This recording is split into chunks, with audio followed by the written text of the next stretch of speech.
El Señor esté con ustedes. Y con tu espíritu. Del Santo Evangelio según San Mateo. Gloria a ti, Señor.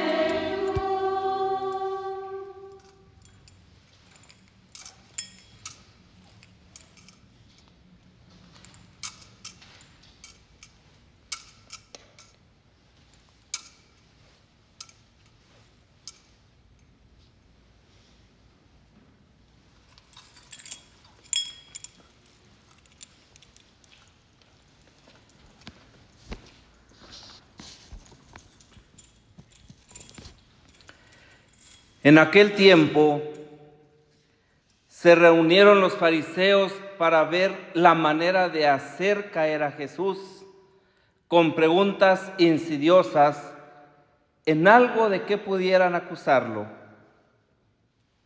Le enviaron pues a algunos de sus secuaces junto con algunos del partido de Herodes para que le dijeran: Maestro, sabemos que eres sincero y enseñas con verdad el camino de Dios y que nada te arredra, porque no buscas el favor de nadie. Dinos pues, ¿qué piensas?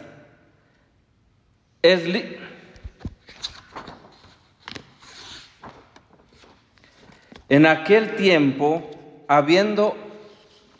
habiéndose enterado los fariseos de que Jesús había dejado callados a los saduceos, se acercaron a él. Uno de ellos, que era doctor de la ley, le preguntó para ponerlo a prueba: Maestro, ¿cuál es el mandamiento más grande de la ley? Jesús le respondió: Amarás al Señor tu Dios con todo tu corazón, con toda tu alma y con toda tu mente.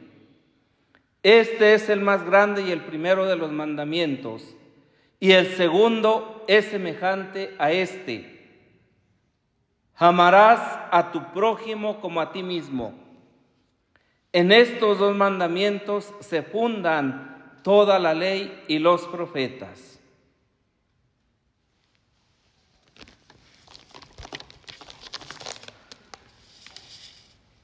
Palabra del Señor. Gloria a ti, Señor Jesús.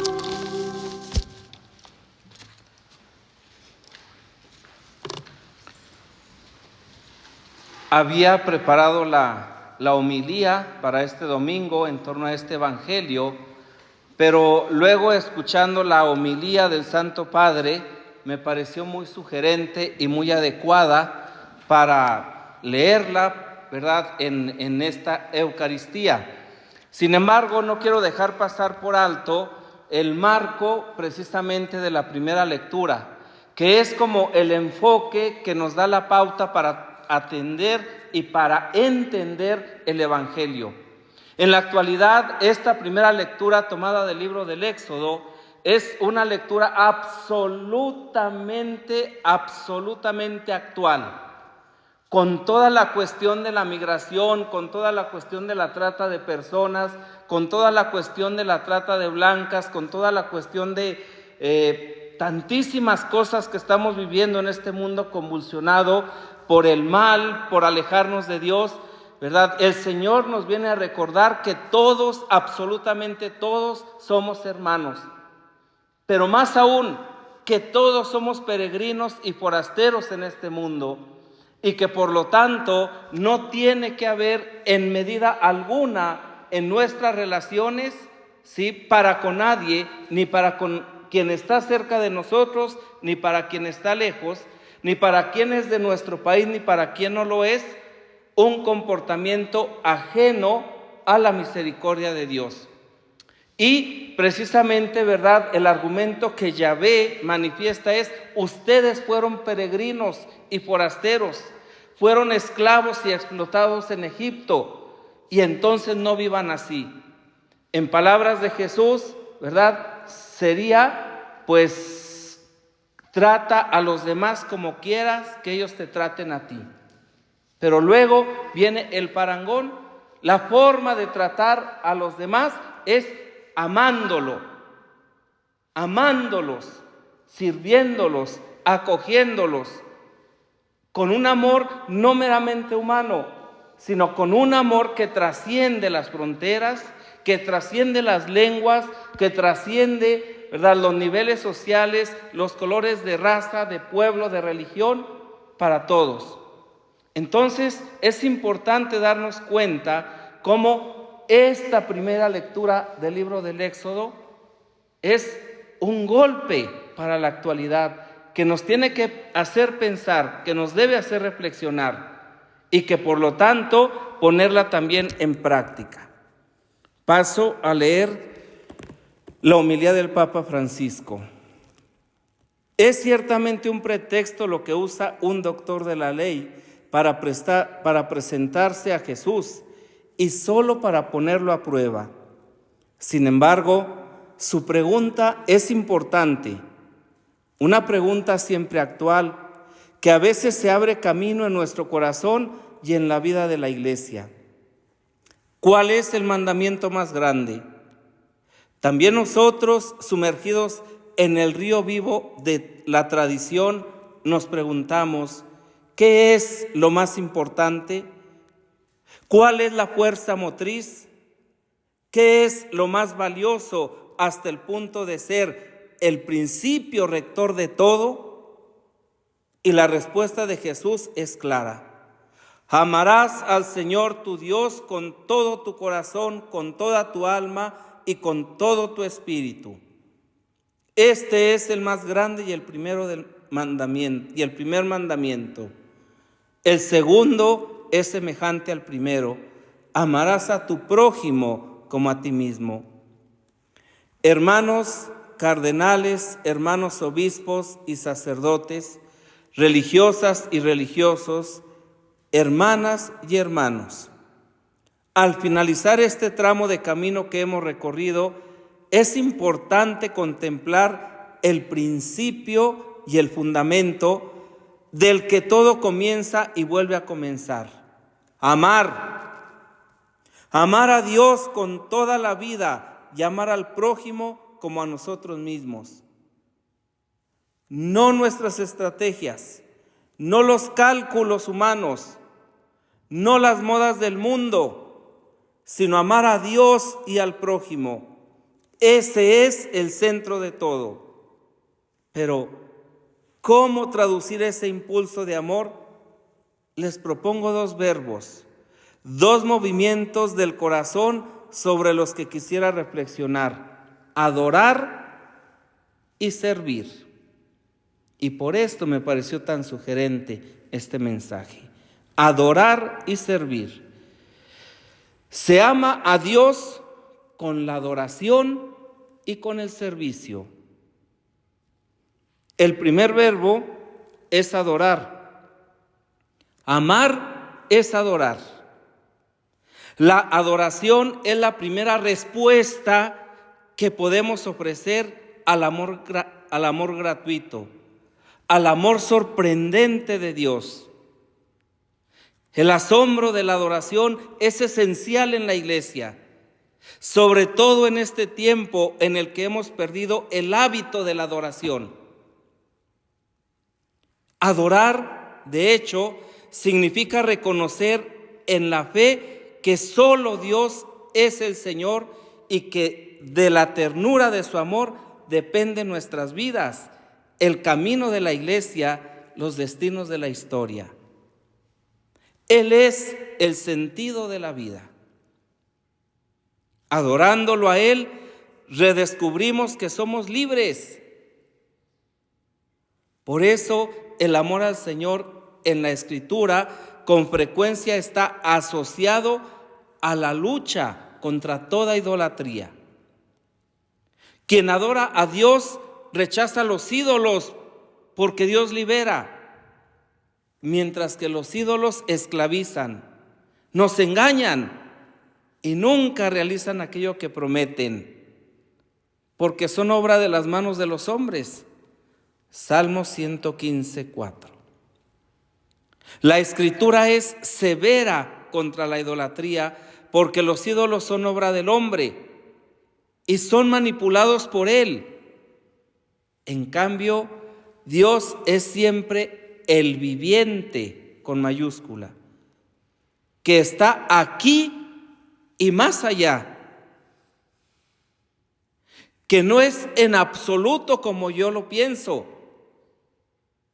que no depende de cuanto espero de Él, que puede por consiguiente alterar mis expectativas, precisamente porque está vivo.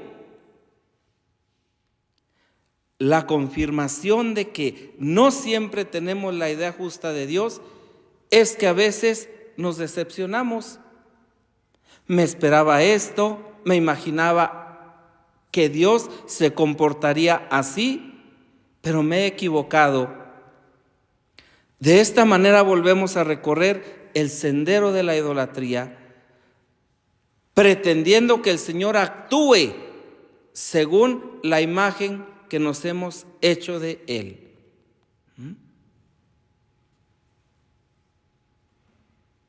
Y esto es un riesgo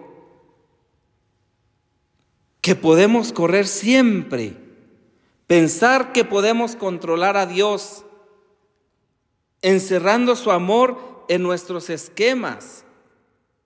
En cambio, su obrar es siempre impredecible. Va más allá. Y por eso este obrar de Dios requiere asombro y adoración. El asombro es muy importante.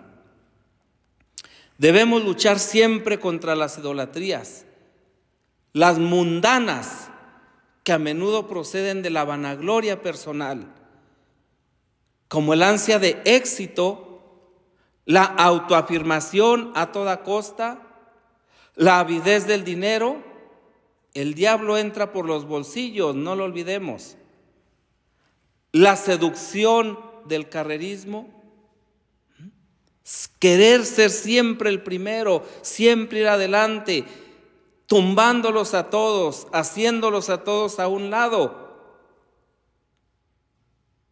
Pero también las idolatrías disfrazadas de espiritualidad. Mi espiritualidad, mis ideas religiosas, mis habilidades pastorales. Y dijera yo, nuestros planes, nuestros proyectos, ¿verdad? En el noviciado común, en nuestras comunidades, vacíos de espíritu muchas de las veces. Estemos vigilantes. No vaya a ser que nos pongamos nosotros mismos en el centro en lugar de poner a Dios. Y ahora volvamos a la adoración, que sea central para nosotros. Dediquémosle cada día tiempo a la intimidad con Jesús, buen pastor, ante el sagrario. Porque claro, hoy hay una corriente, ¿verdad?, que decimos que podemos adorar a Dios en todas partes. Y entendiendo bien el texto de San Juan, adorar a Dios en espíritu y en verdad, sí, pero eso habla de una rectitud de vida, de una pureza de corazón, de una conciencia siempre orientada a Dios. Pero la verdadera adoración es ante Jesús Eucaristías en el sagrario. Entonces volvamos a la adoración, que sea central para nosotros. Dediquemos cada día tiempo a la intimidad con Jesús, buen pastor, ante el sagrario. Adorar, que la iglesia sea adoradora, que se adore al Señor en cada diócesis, en cada parroquia, en cada comunidad, porque solo así nos dirigiremos a Jesús y no a nosotros mismos, porque solo a través del silencio adorador la palabra de Dios habitará en nuestras palabras, porque solo ante Él seremos purificados, transformados y renovados por el fuego de su Espíritu. Hermanos y hermanas, adoremos al Señor Jesús. El segundo verbo es servir. Amar es servir. En el gran mandamiento, Cristo une a Dios y al prójimo para que no estén nunca separados. No existe una experiencia religiosa que permanezca sorda al clamor del mundo. Una verdadera experiencia religiosa. No hay amor de Dios sin compromiso por el cuidado del prójimo. De otro modo se corre el riesgo del fariseísmo. Quizás tengamos realmente muchas ideas hermosas para reformar la iglesia, pero recordemos, adorar a Dios y amar a los hermanos con su mismo amor, esta es la mayor e incesante reforma. Ser iglesia adoradora e iglesia del servicio que lava los pies a la humanidad herida, que acompaña el camino de los frágiles, los débiles y los descartados, que sale con ternura al encuentro de los más pobres. Dios lo ha ordenado, lo hemos escuchado en la primera lectura. Hermanos y hermanas, pienso en los que son víctimas de las atrocidades de la guerra, en los sufrimientos de los migrantes, en el dolor escondido de quien se encuentra solo y en condiciones de pobreza, en quienes están aplastados por el peso de la vida, en quienes no tienen más lágrimas, en quienes no tienen más voz. Y pienso en cuántas veces, detrás de hermosas palabras y persuasivas promesas, se fomentan formas de explotación o no se hace nada para impedirlas. Es un pecado grave explotar a los más débiles, un pecado grave que corroe la fraternidad y devasta la sociedad.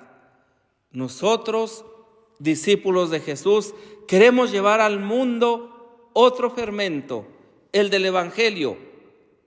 Dios en el centro y junto a Él aquellos que Él prefiere, los pobres y los desvalidos, los débiles. Es esta, hermanos y hermanas, la iglesia que estamos llamados a soñar. Una iglesia servidora de todos, servidora de los últimos. Una iglesia que no exige nunca un expediente de buena conducta, sino que acoge, sirve, ama, perdona. Una iglesia con las puertas abiertas que sea puerto de misericordia. El hombre misericordioso, dijo San Juan Crisóstomo, es un puerto para quien está en necesidad. El puerto acoge y libera del peligro a todos los náufragos. Sean ellos malvados o buenos, o sean como sean, el puerto los protege dentro de su bahía. Por tanto, también tú, cuando veas en tierra a un hombre que ha sufrido el naufragio de la pobreza, no lo juzgues, no pidas cuenta de su conducta, sino libéralo de la desgracia. Hermanos y hermanas, se concluye la asamblea sinodal. En esta conversión del Espíritu hemos podido experimentar la tierna presencia del Señor y descubrir la belleza de la fraternidad. Nos hemos escuchado mutuamente y sobre todo en la rica variedad de nuestras historias y nuestras sensibilidades. Nos hemos puesto a la escucha del Espíritu Santo. Hoy no vemos el fruto completo de este proceso, pero con amplitud de miras podemos contemplar el horizonte que se abre ante nosotros.